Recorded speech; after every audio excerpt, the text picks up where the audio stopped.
Salut tout le monde, bienvenue sur Son of Congo. Alors, qu'est-ce qui ne marche pas avec la diaspora africaine? Vous avez remarqué que dans la plupart de nos pays, c'est la diaspora qui gouverne. Mais comment expliquer alors ce niveau de sous-développement dans le continent africain, alors que cette diaspora est supposée être l'élite de l'Afrique? On en parle dans l'émission d'aujourd'hui, restez branchés.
Alors, salut encore une fois, bienvenue sur Son of Congo. Moi, mon nom c'est Asher Manono.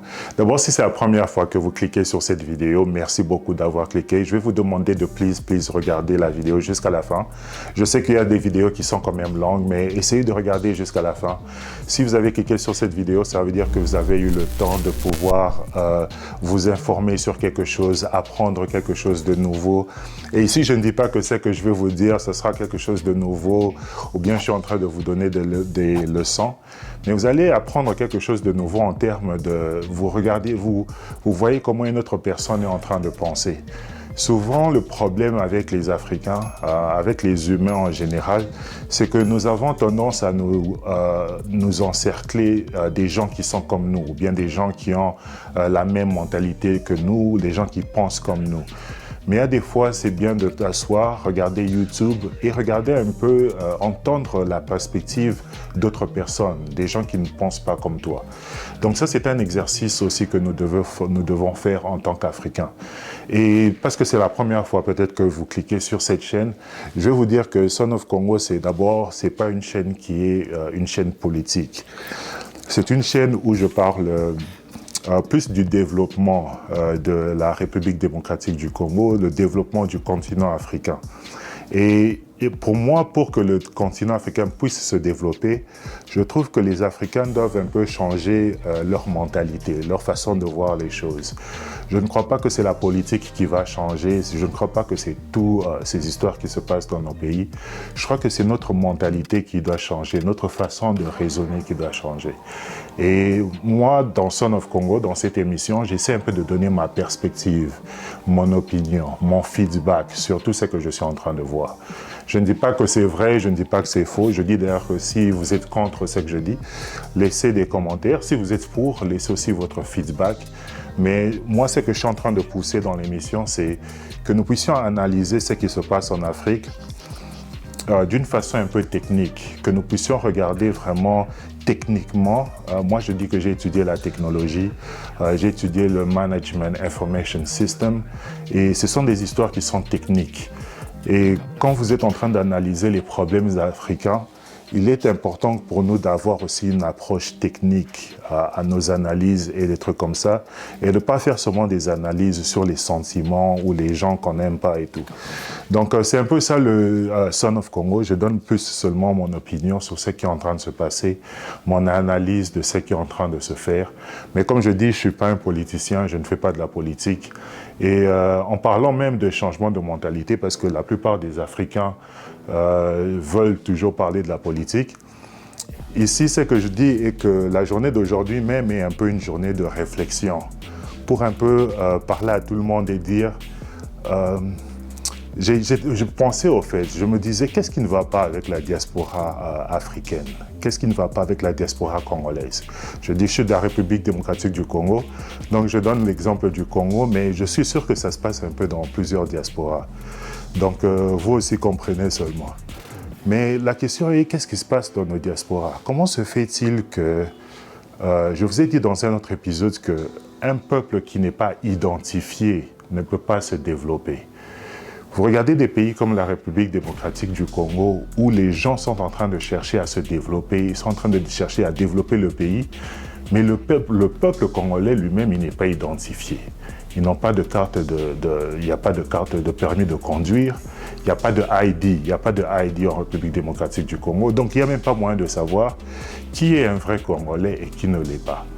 Et moi, ce que je disais dans d'autres épisodes est qu'un peuple qui n'est pas identifié ne peut pas se développer. C'est quelque chose que je dis souvent, je le répète à tout moment qu'un peuple non identifié ne peut pas se développer. Mais je n'ai jamais expliqué pourquoi je dis ça. Et dans l'émission d'aujourd'hui, c'est une émission quand même qui me donne l'opportunité un peu d'expliquer pourquoi je dis ça. La raison pour laquelle je le dis, c'est parce que pour qu'un peuple puisse se développer, ce peuple a besoin de s'organiser. Vous devez vous rencontrer et vous devez déterminer comment vous allez faire pour vous identifier. Tant qu'un peuple n'a pas pris cette étape-là de pouvoir s'organiser pour s'identifier, ce peuple-là ne pourra pas se développer. Et vous allez remarquer que dans les pays africains, vous aurez des pays comme la République démocratique du Congo encore, où le gouvernement fait appel à d'autres personnes, des partenaires, les Occidentaux, pour venir nous aider à nous identifier. Donc ça, c'est vraiment... c'est là vraiment que vous comprenez à quel niveau le continent africain est tombé. Vous appelez ces gens, et ça c'est quelque chose qui se passe pratiquement dans tous les secteurs. Pour faire notre agriculture, on a envie d'appeler les Occidentaux pour nous montrer comment s'organiser dans ce domaine. Pour faire l'élevage, c'est la même chose. Pour assurer notre défense, on est en train d'appeler d'autres personnes pour nous montrer comment s'organiser à faire toutes ces histoires. Et eux, quand ils viennent, ce sont des contrats. Ce sont des contrats où ils prennent la terre. Vous voulez construire un port, ok, on va vous montrer comment on va faire ça. Et c'est eux qui vont exploiter toutes ces histoires. Vous voulez faire un chemin de fer, ok, c'est nous, on va vous montrer comment faire ça. Et ils vont exploiter toutes ces histoires. Donc, on est dans une politique en Afrique où on part chez les Occidentaux pour qu'ils viennent nous apprendre comment on doit s'organiser. Et ici, je ne dis pas que vous ne devez pas avoir des contrats avec les Occidentaux, parce que les compétences, c'est les compétences. Il n'y a pas vraiment beaucoup de compagnies africaines qui savent, par exemple, qui ont de l'expérience en construisant des bateaux, ou bien de l'expérience vraiment de construire des ponts, ou bien des grandes routes. Donc ça aussi, on comprend. Donc là, de ce point de vue, vous êtes obligé de faire des contrats. Mais la chose la plus importante dans ces contrats, c'est le transfert des compétences. Quand vous faites des contrats comme ça, avec les Chinois, avec les Occidentaux, la chose la plus importante, c'est le transfert des compétences. Parce que ce transfert-là de compétences va vous donner aussi un avantage dans le futur. Ça va vous permettre d'apprendre quelque chose et de pouvoir aussi vous organiser de la même façon. Et le problème en République démocratique du Congo et dans la plupart de nos pays africains, ces Occidentaux viennent, c'est eux qui sont en train de mettre en œuvre tous ces projets sans la partie congolaise, sans la partie des Africains. Ça veut dire que quand les projets se terminent, les Africains n'ont rien compris dans tout ça. Et le prochain projet qui va venir, vous serez encore obligé d'aller chez eux parce que vous manquez les compétences. Et ce sera toujours un cycle comme ça tant que vous n'avez pas mis des sous-traitants congolais qui peuvent apprendre quelque chose et eux aussi commencer à développer leurs propres entreprises. La plupart des pays du monde ont compris que les Africains ne peuvent pas s'organiser d'eux-mêmes. Je ne sais pas si c'est à cause de la colonisation, les dégâts qu'ils nous ont fait. Ils savent que les Africains ne pourront pas s'organiser d'eux-mêmes. Macron est venu en République démocratique du Congo et il vous a dit tous les problèmes avec la République démocratique du Congo, sachant que les Congolais, le plus grand défi, c'est qu'ils puissent s'organiser eux-mêmes. Mais regardez la réaction des Congolais. Ils continuent encore à blâmer les Occidentaux et tout ça, malgré que les Occidentaux les ont dit que les solutions à vos problèmes, ça viendra de vous. Et ici, vous êtes en train de voir encore avec le problème des contrats chinois, où les Chinois ont répondu et vous dites que, ils sont en train de vous dire que nous, les projets qu'on a financés, c'était même pas des projets. C'était une wish list. Donc, ce sont des wish lists que vous avez fait. Et nous, on avait pris certains trucs, on a commencé à travailler dessus. On vous a dit depuis le début de ce contrat, emmenez-nous vos études, emmenez-nous vos projets, et nous, on va financer. Mais vous avez toutes ces autorités, tous ces gens qui viennent de la diaspora, toute cette élite congolaise qui n'arrivent même pas à faire une étude. Ils n'arrivent pas à faire des études de faisabilité. Ils ne peuvent même pas raisonner comment on peut construire une route de Kinshasa pour arriver jusqu'au Bandundu. Même pour faire ça seulement, il doit faire recours à des étrangers. Donc ça, c'est un problème d'organisation. Et comme je disais, tout revient maintenant sur la diaspora africaine, parce que la diaspora africaine, c'est elle qui était supposée apprendre de l'étranger et ramener ce knowledge en Afrique. Mais regardez même le comportement de nos diasporas. Ici, aujourd'hui, en République démocratique du Congo, il y a un gouvernement qui est sorti. Et beaucoup de gens, il y a des gens qui sont contents, il y a des gens qui ne sont pas contents. Mais une chose est claire, est qu'il y a beaucoup de gens qui ne sont pas contents des politiciens qui ont été choisis dans ce gouvernement. Et moi, je trouve un peu ce comportement bizarre. Pourquoi les Congolais se fâchent contre ces politiciens? Oh, ces politiciens ont volé, ils ont tué des gens. Comment vous êtes en train de les récompenser et les mettre dans des positions comme ça? Mais moi, pour moi, la logique est quand même assez simple. Ces gens sont en train de faire de la politique. Ces gens les gens dont vous êtes en train de parler, ce sont les gens qui ont réussi à s'organiser dans les sociétés africaines. Eux, ils se sont organisés pour leurs intérêts, pour les intérêts de leur tribu, pour les intérêts de leur famille, mais ils se sont organisés et ils ont créé ces partis politiques. Comment vous, maintenant, vous savez que c'est la politique qui est en train de gouverner le pays et vous voyez ces familles-là qui ont eu le courage de s'organiser et créer ces partis politiques, vous les voyez là revenir après 10 ans, chaque 20 ans, ils sont les mêmes et vous vous fâchez. Vous ne devez pas vous fâcher contre eux, vous devez vous fâcher contre vous-même parce que vous devez être en mesure de vous organiser comme eux et faire un contrepoids. Mais si vous n'avez pas ce contrepoids politique, si c'est eux qui dominent toujours la scène politique en Afrique, si c'est eux qui dominent la scène politique en République démocratique du Congo, comment vous allez les blâmer eux? Vous allez choisir qui? Vous êtes président aujourd'hui de la République démocratique du Congo, c'est qui que vous allez choisir? C'est la politique, vous devez choisir de la classe politique. Et la classe politique congolaise, ce sont les familles qui étaient assez courageux pour s'organiser et commencer à créer des partis. Donc ils sont là pour leur famille et pour leurs intérêts. Vous, la société civile, les Congolais qui sont dans la diaspora, vous avez étudié, il y a beaucoup de Congolais qui font de la politique. Peut-être vous allez dire, Asher, toi tu parles, mais pourquoi toi tu n'organises pas, pourquoi toi tu ne fais pas? Moi, ici, ce que je suis en train de dire est que nous sommes tous venus dans la diaspora. Nous tous, on ne fait pas de la politique. Moi, j'ai étudié la technologie. Il y a des Congolais qui ont étudié la menuiserie. Là, il y a des Congolais qui ont fait la pharmacie. Il y a des Congolais qui sont des docteurs. Il y a des Congolais qui ont fait l'aviation. Mais il y a aussi des Congolais qui ont fait la politique. On est dans des pays, ici on regarde en Belgique et tout ça, vous avez même des Congolais qui sont dans la politique en Belgique, qui sont des députés, tout ça. Donc il y a des Congolais qui sont dans la diaspora, qui ont fait la politique. Mais comment se fait-il que ces Congolais-là n'arrivent pas à s'organiser dans leur propre domaine? Ils n'arrivent pas à organiser les autres Congolais. Et ça, c'est un problème d'organisation, c'est un problème qui est en train de freiner le développement de notre continent parce qu'on n'arrive même pas à parler des causes congolaise. Si vous voulez faire regardez la communauté congolaise, la communauté congolaise ici aux États-Unis. Elle est carrément divisée. Il y a quand même une communauté à Dallas, peut-être à DC, mais il y a combien de communautés? Et vous êtes un pays qui est agressé par un autre pays et regardez les actions de la communauté congolaise ici aux États-Unis. Ils ne font pas des marches, ils ne font pas des trucs.